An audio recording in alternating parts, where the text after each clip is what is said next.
Sejarah baru tercipta. Indonesia untuk pertama kalinya lolos ke kualifikasi Piala Dunia untuk zona Asia bersama dengan 17 negara lainnya untuk berlaga di Piala Dunia tahun 2026 begitu ya. Usai kemarin tanggal 11 Juni 2024 Indonesia menekuk Filipina dengan skor 2-0 begitu, dan ini menjadikan Indonesia berada di posisi kedua di grup F dengan perolehan 10 poin, berada di bawah Irak. Cukup banyak ya, terpaut poin antara Irak dan Indonesia. Tapi setidaknya sejarah baru tercipta. Menjadi pertanyaan besarnya adalah seberapa besar kans Indonesia nanti ini bisa sukses begitu berlaga nanti di Piala Dunia 2026. Nah, kita akan ngobrol langsung sama Bang Akmal Marhali, pengamat sepak bola. Bung Akmal, apa kabar, Bung? Alhamdulillah, kabar baik. Salam sepak bola. Kabar baik, salam sepak bola ini selalu semangat, apalagi habis menang 2-0 ya, Bung ya? Betul, ada harapan Ya, besar untuk sepak bola kita berprestasi ke depan. amin. Nah, sebelum ke pertanyaanku tadi, Bung Akmal, soal seberapa besar nanti kans Indonesia di kualifikasi zona Asia, bahkan nanti mungkin sampai ke Piala Dunia 2026. Kita mau ngobrolin dulu deh pertandingan tanggal 11 Juni lawan Filipina. Bung Akmal melihatnya seperti apa? Ya, kalau kita lihat pertandingan melawan Filipina kemarin, di mana kita menang 2-0, penampilan kita sangat bagus ya. Utamanya di babak pertama, kalau bicara ball position, kita mengurung habis Filipina dengan ball position 61% berbanding 39%. Kemudian di babak pertama itu kita punya 9 peluang. Dengan 4 on target, sementara Filipina di babak pertama itu hanya punya satu peluang dan tidak ada tendangan yang on target. Nah, serangan Spartan yang dilakukan oleh tim arahan pelatih Sintayong ini membuat Filipina tidak bisa mengembangkan permainan. Nah, terbukti akhirnya tercipta gol Tom Hay yang kemudian membuat kita unggul 1-0 di babak pertama. Dan di babak kedua banyak perubahan-perubahan yang dilakukan, beberapa pemain dimasukkan oleh Sintayong, diharapkan bisa kemudian menambah jumlah gol, dan akhirnya itu bisa tercipta lewat set piece di mana tendangan bebas dari Nathan Aco mampu disundul dengan baik oleh Rizky Ridho. Kalau saya melihat penampilan kita sangat bagus sekali di pertandingan melawan Filipina ini, dan ini menggambarkan bahwa sejatinya kita punya potensi besar untuk bersaing di papan atas atau jajaran elit sepak bola Asia. Kita lolos Piala Dunia, lolos ke babak ketiga Piala Dunia 2026, plus bonusnya adalah kita langsung secara otomatis lolos Piala Asia 2027. Artinya ini sukses yang luar biasa, ditambah lagi kita satu-satunya negara Asia Tenggara yang lolos ke babak tiga. Karena tim-tim lain seperti Thailand misalnya, walaupun mereka menang 3-1 lawan Singapura, tetapi di partai lainnya Korea Selatan hanya menang 1-0 uh, uh, melawan Cina. Nah, ini yang Hmm. kemudian membuat Thailand gagal lolos ke babak ketiga. Karena andaikan mereka menang dengan skor 3-0 atau 4-1, mereka akan lolos. Karena nilainya sama dengan Cina. Kemudian yang kedua, Malaysia walaupun menang 3-1 melawan Cina Taipei, mereka juga tidak lolos. Ditambah lagi misalnya Myanmar yang juga tidak lolos hanya jadi juru kunci. Jadi ini sebuah capaian yang luar biasa dari Indonesia karena melewati tim-tim yang selama ini di Asia Tenggara di atas, prestasinya di atas, antara lain Thailand, Vietnam, termasuk di dalamnya Malaysia yang akhirnya mereka tidak lolos, kita lolos untuk ke babak ketiga. Dan di pertandingan babak ketiga ini nanti akan dibagi menjadi 3 grup, masing-masing grup itu berisi 6 tim. 6. Kalau berdasarkan ranking FIFA, kita akan ada di slot 6 bersama Korea Utara dan juga Kuwait ya, karena kita termasuk ranking FIFA terendah kedua ya untuk Iya, iya. 18 tim yang lolos ke babak ketiga, di mana yang terendah adalah Kuwait dengan 139, kita 134. 134. Nah, ini yang Hmm. kemudian PR besar buat pelatih Sintayong ke depan adalah bagaimana tim yang sudah mulai Oke. mengalami kemajuan signifikan ini terus untuk menjaga grafik permainannya dan siap secara mental untuk bersaing di level elit Asia. Nah, berbicara soal mental ini bertepatan banget nih, Bung Akmal. Jadi kemarin usai menang 2-0 sama Filipina, coach ini tuh bilang di konvers, di awal banget tuh dia bilang begini bahwa seperti Anda lihat memang ada masalah secara psikologis begitu ya di pemain. memang kalau kita lihat secara umum begitu, permainan dari skuad Garuda ini kan luar biasa begitu. Nah, ketika coach ini ada melihat, oh ternyata ada masalah mental, ada masalah psikologi nih di sini. Di faktor apa? Di bagian mana nih Bung Akmal yang Bung Akmal lihat? Ya, saya melihat masih Hernando Ari belum move on ya dari blunder yang dilakukan melawan Irak. Dua kali hampir melakukan blunder lagi di Hmm. laga melawan Filipina. Untungnya kemudian saya hadir di stadion, para penonton memberikan semangat luar biasa kepada Hernando untuk melupakan blunder yang dilakukan melawan Irak. Sehingga kemudian Hernando akhirnya tampil percaya diri. Posisi kiper salah satu memang posisi yang harus dibenahi untuk kemudian kita tampil di kualifikasi babak ketiga. Sayangnya Martin Paes belum bisa bergabung karena masih dalam status proses penyelesaian administrasi kepindahan federasi yang Hmm. sampai sekarang kasusnya masih tertahan di Court Arbitration of Sport atau CAS, dan kita berharap nanti bisa segera selesai sehingga Martin Paes bisa menjadi bagian dari tim nasional kita di babak ketiga nanti. Yang kedua yang saya soroti adalah lini depan. Lini depan kita belum punya striker nomor 9 yang mumpuni, yang menjadi target man, seorang eksekutor sejati.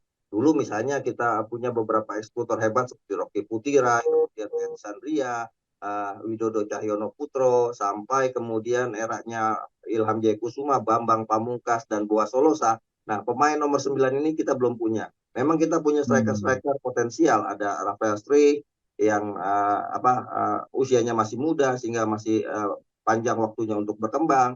Kemudian ada juga Ragnar Orotmangun, ditambah lagi Dimas Derajat ada di sana, Malik Rizaldi ada di sana.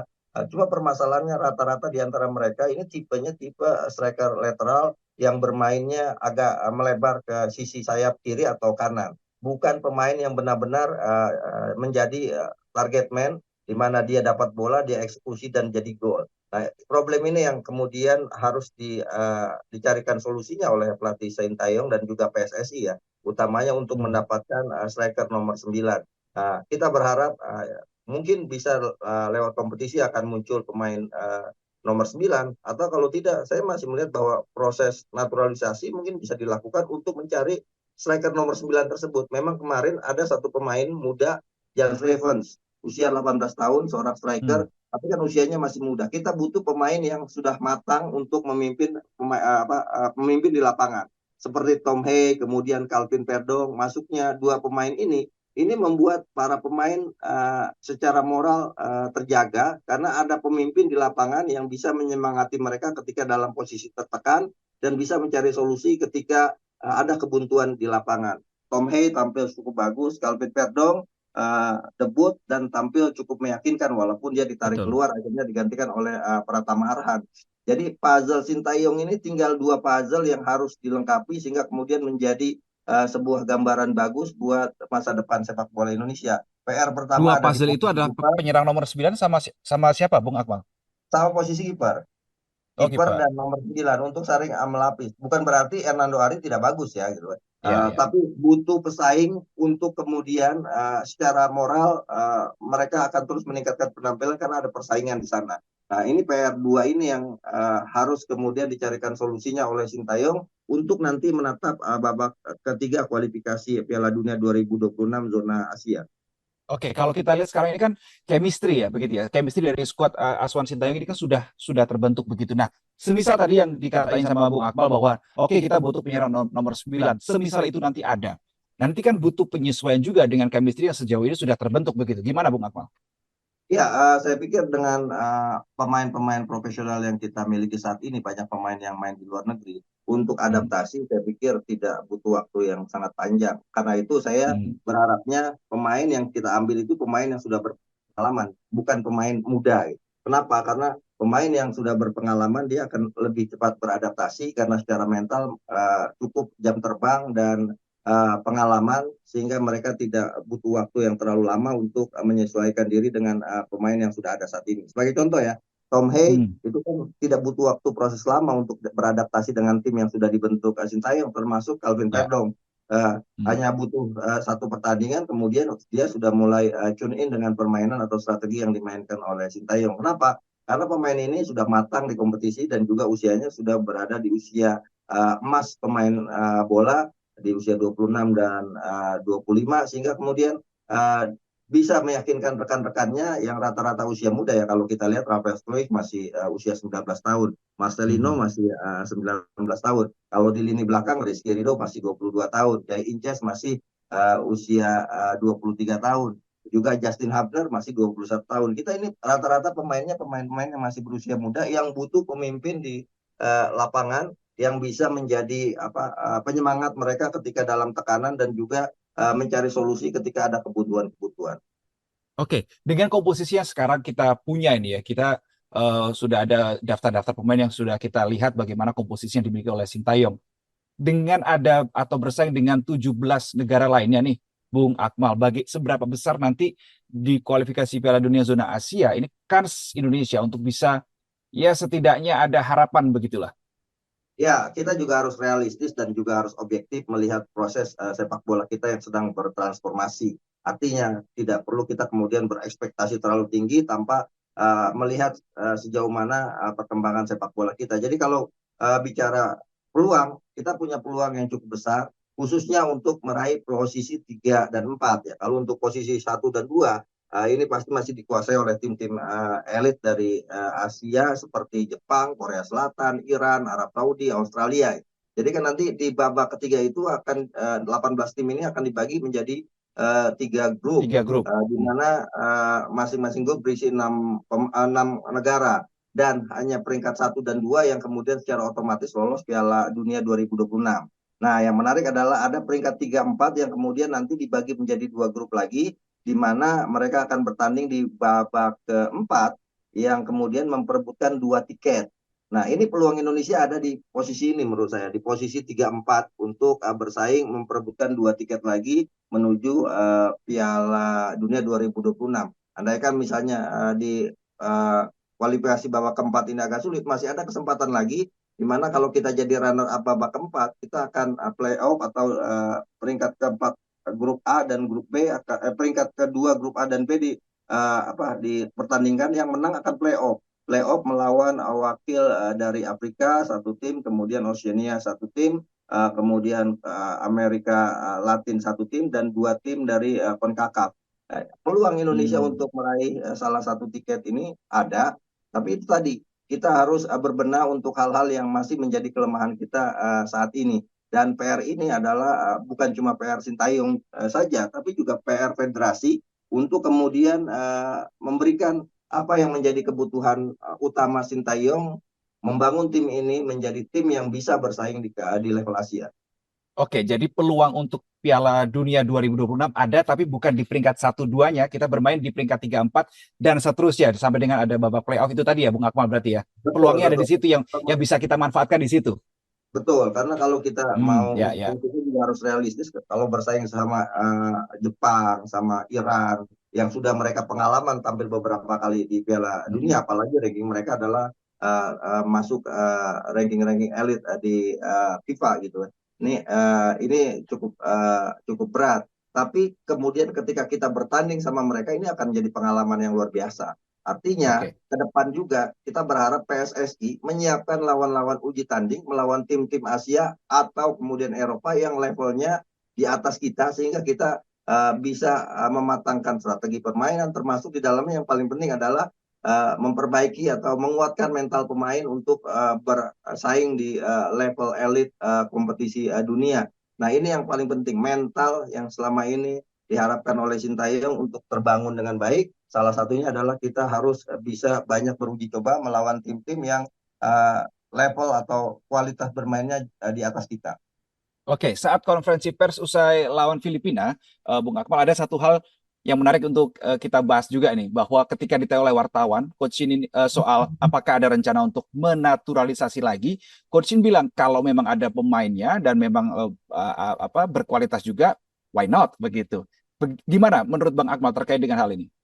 Ya, sekarang kan kita sudah hampir punya 13 pemain keturunan yang dinaturalisasi ya. Jumlah yang bisa dikatakan sudah starting line up lah istilahnya. Cuma Hmm. permasalahannya sekarang adalah banyak pemain yang posisinya sama. Misalnya ada di posisi kiri Saint Patinama, Kevin Perdong, bahkan Nathan Choaon posisinya bisa main di posisi bek kiri. Di gelandang misalnya ada Ivar Jenner, kemudian Nathan Choaon, bahkan Justin Hubner bisa didorong ke tengah, ada lagi Tom Hay. Di posisi belakang ada Jay Inces, kemudian juga Justin Hubner bisa di sana, Jordi Amat, plus Elkan Bagot yang juga bisa memainkan posisi belakang. Nah, yang paling lemah itu di posisi depan, saya katakan posisi nomor 9, yang memang harus dibenahi.